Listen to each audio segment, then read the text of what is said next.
মায়ের ভোগটা আছে, ঘরের ভেতরে বার করো মায়ের ভোগ আছে, সকল ভক্তদের জয় কৃষ্ণকালী মায়ের জয়, জয় শ্রীরাম মায়ের জয়। মায়েরটা সুন্দর, মায়ের নিজের হাতে করেছে। জয় কৃষ্ণকালী, জয় কৃষ্ণকালী মায়ের জয়, মঙ্গলা মায়ের জয়, সোনা মায়ের জয়। সুন্দর এঁকেছে মা, ডন দিয়ে কাটলো আজকে। বলো পুচকুটা একটা সুন্দর এঁকেছে, ওই যে পুচকুটা কিসে পড়িস এটা পরে পরে এঁকেছে।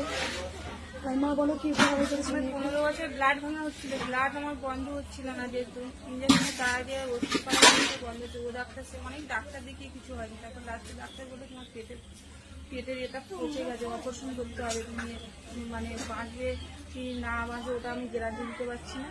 আর না তোমার বাচ্চার ঘর পেটে বাদ দিলেও তোমার খুব রিস্ক। এবার মা, আমি ভিডিও দেখে স্বপ্নতে দেখলাম, দেখার পরে ভিডিওতে আমি মানসিক করেছিলাম, দেখলাম মা স্বপ্নতে আপনি গেছেন আমার কাছে, গিয়ে আমার দেখা দিলে। এবার সেই থেকে দেখার পরে আমি মায়ের কাছে এসেছিলাম, তখন কথা বলার টাইম পাই, মানে এতটা প্রচুর ছিল ওটা আমি কথা বলতে পারিনি। কিন্তু আমি মাকে এতটাই ভালোবেসে ফেলেছি, মা কি মহিমা আমি ভাবতে পারি। আমার গা মানে ওনাকে আমি যেখানেই যাই, আমি এতটা ঠাকুরের প্রতি এতটা ভালোবাসা আমার জীবনে হয়নি। ঠিক আছে, হয় কিন্তু ঠাকুরের প্রতি ভালো পুজো টুজো দিই, কিন্তু এতটা আমি ভালোবাসি। তিনবার আমি চান করি, 3বারই মাকে সেবা করি। আর মালা আমি প্রতিদিন যেখান থেকে কেন আমি জানি না, কোথায় থেকে মালা পাই আমি নিজেই জানি না, মাকে আমি প্রতিদিন দিই। এটা আমার কোথা থেকে আসছো না? আমি আসছি মিনাখার লাইন থেকেই আসছি। আমি কদিন এসছে? 4 দিন এসছে। আমরা 4 জনে এসেছি, আমাদের সঙ্গে আরো আসবে বলেছিল, বৃষ্টির কারণে আসবে, তারা আসেনি। কিন্তু আমি তাদের বলেছি আমার মন চেয়েছে আজকে আমি যাবো, আমার কি হতে দিচ্ছে না। তোমাদের 15 বছরের রোগ ছিল, যেখানে মায়ের কাছে একবারই এসেছিলেন, ভালো হয়েছে। আর এখানে যাদের চোখ খারাপ হয়ে যায় তারা মায়ের কাছে এসে ভালো হয়ে যায়। কারণ আমি দেখবে বলি জয় তারা, জয় জয় তারা। কেন বলি সেটা অনেকে জানেন না, পরে জানতে পারবেন। তার ত্রিশূল পাওয়ার আগে, ঠকবাজ এটা ভুল কথা যারা বলে, কারণ আমি বলে দিই বিশ্বাস না করতে পারে, অন্য অপরকে বিশ্বাস না করাতে পারে, তা বলে মানুষকে ত্রিশূল আমি বলে দিই জয় তারা কেন বলি। কারণ আমি যখন প্রথম দক্ষিণেশ্বরে যাই, আমি ছোটবেলা থেকে খুব দক্ষিণেশ্বর মাকে খুব ভালোবাসতাম। আমরা ফ্যামিলি, আমার হাজবেন্ড, আমি, আমার তখন মেয়ে, আমরা 3জনেই গঙ্গা স্নান করতে গেলেই দক্ষিণেশ্বর যেতাম। তাই এবার ভবতারিণী মা তো একটাই, তো জানি না আমি কি পুণ্যি করে এসেছি। তাই ভবতারিণী মা আমাকে একবার বলেছিল তুই আমার কাছে একটা জিনিস পাবি। তা আমি যেতেই 2টো টাটকা জবা ফুল পেয়েছিলাম, একদম বড় বড়। সেগুলো আমি নিয়ে এসে আলমারিতে যত্ন করে রেখেছিলাম। তারপরে আবার ত্রিশূল পাওয়ার আগে তখন তারা মা, বড় মা আমাকে ডাকছিল, আমি রাতে ঘুমাচ্ছি, আমাকে বলেছিল আয়। তার আগের দিন আমি নারকেলের সন্দেশ করেছিলাম, সেই নারকেলের সন্দেশটা আমি আমার স্বামী করেছিল। আমাকে বলছিল যে তুই নারকেলের সন্দেশ নিয়ে আয়, তুই নারকেলের সন্দেশ করেছিস তোরা। তা আমি সত্যিই তাই 4টে নারকেলের নাড়ু প্যাকেটে মুড়ে আমি নিয়ে গেছিলাম বাম তারা বামা খেপাকে মুখে দেওয়ার জন্য। আমি সেখানে অনেকবার গেছি, মায়ের কাছে পৌঁছাতে পারিনি, কিন্তু সেবারে যখন মা ডেকেছিলেন আমি গিয়েছিলাম। তারপরে যেটা হওয়ার নিজের মধ্যেই থাক। তা আজকে আমি যখন বলি জয় তারা, জয় জয় তারা, কারণ এনেকে চোখ ভালো হয়, অনেকে কারণ ভালো হয়। অনেকেই জানেন কালকে হয়তো ছেলে এসেছিল চোখে টিউমার। সেই চোখের টিউমারটা যখন চশমা ফেলে দিয়ে চলে গেছে, চোখের টিউমার পুরো ভালো হয়ে গেছে। অনেকে মায়ের কাছে চোখ ভালো হয়।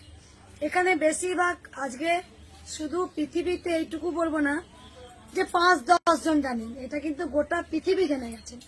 গোটা পৃথিবী আজকে জয় কৃষ্ণকালী মায়ের জয়, এই মন্ত্র জপ করে জয় কৃষ্ণকালী মায়ের জয়। আজকে কিন্তু এই মন্ত্রটা মা আমাকে বলেছে। আমি শুধু একটা কথা বলি, এই যে মা ভালো হয়েছে, আমি কিন্তু বলি না যে তুমি একটা মাদুলি নাও কি এইগুলো নাও না। আমি শুধু বলি জয় কৃষ্ণকালী মায়ের জয়, এই মন্ত্র জপ করুন ঘরে বসে। এই মন্ত্র জপেতে অনেক পাওয়ার আছে। এখানে শুধু 1-2 ভক্ত নয়, এখানে সবাই দেখেছেন এই মায়ের জায়গাটা পুরোটাই ভর্তি হওয়ার পর ভক্ত এক লেভেল, ওই কোণ থেকে একই থাকে, রাস্তা পেরিয়ে চলে যায় 3টে করে লাইন। 5টা পর্যন্ত আমি স্টিল নাও এখানে দাঁড়িয়ে থাকি। আমি কারো কথা শুনি না, আমি 300 টাকা আর ট্রেনে বার করে দিই। শুধু নাম জপ করে উপকার পেয়ে আসে, কারণ এই নাম জপটা মাই বলেছিলেন। আর মা যে কতটা হাইট, মা কখন আসবেন, কিভাবে আসবেন, মায়ের নাম কি হবে, সেটা কিন্তু মাই পুরোটা আমাকে বলেছিলেন, তবেই বলতে পেরেছি। যখন মাকে জিজ্ঞাসা করেছিলাম, মা তোমার মন্ত্রে কি হবে, মা বলেছেন আমার মন্ত্র হবে জয় কৃষ্ণকালী মায়ের জয়। এই মন্ত্র জপ করে কিন্তু আজ কোটি কোটি মায়ের সন্তানরা ভালো হচ্ছে। এই সকল ভক্তকে বলবো, মায়ের কাছে কিছু চাইবেন না, যারা চাওয়ান মায়ের কাছে পাওয়া যায় না। মাকে ভক্তি করতে হয়। যে তুমি বললে মা আমি 3 বার মালা পড়াই, 3 বার স্নান করে পুজো করি, মা কিন্তু ভক্তি দেখেন। ভক্তিটাই হচ্ছে মুক্তি। যার ভক্তি আছে মায়ের মুক্তিও আছে।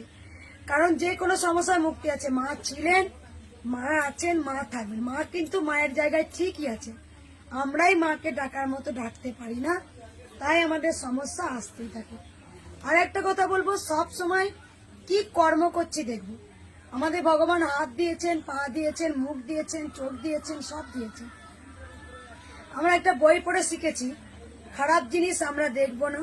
আমরা একটা পড়েছি, খারাপ কথা শুনবো না, খারাপ কথা বলবো না।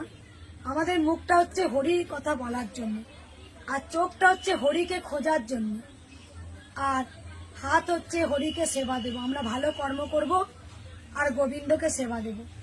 তাই সব সময় ভক্তদের বলবো যে আমি কি কর্ম করছি দেখব। আমার কর্মের ওপরে অনেক কিছু ফল আসে। যদি আমি ভালো কর্ম করি অবশ্যই ভালো ফল পাবো, আর যদি আমি খারাপ কর্ম করি আমি খারাপের ফল পাবই। কারণ মা ঠিক বিচার ঠিক করেন। মা যে দয়াময়ী, মা যে মহামায়া, মা যে অন্তর্যামী। আপনার মনের কথা মা সব সময় জানে, আপনি কি নিয়ে আসছেন, কি করছেন। তাই আমি কারোর কথা শুনি না, শুধু বলি জয় কৃষ্ণকালী মায়ের জয়, নাম জপ করুন। এই ধরাধামে বারবার গোবিন্দই এসেছেন, তিনি তার প্রচার মাহাত্ম্য বোঝাতে। ভগবান শ্রীকৃষ্ণ কথার অর্থ হচ্ছে সর্বোচ্চ আনন্দ। যে গোবিন্দকে ডাকতে পারে, ভালোবেসে ডাকতে হবে, কিছু চাওয়ার জন্য না। আপনি না চাইতেই পেয়ে যাবেন। আর গোবিন্দকে যদি চাওয়ার জন্য ডাকেন, তাহলে গোবিন্দও বুঝে সেখানে স্বার্থ আছে, আমি থাকবো না, গোবিন্দ সরে চলে যায়। সবাই ভালো থাকবেন, সুস্থ থাকবেন, আর মায়ের নাম জপ করুন। জয় কৃষ্ণকালী মায়ের জয়। সবাই ভালোবেসে বলুন রাধে রাধে।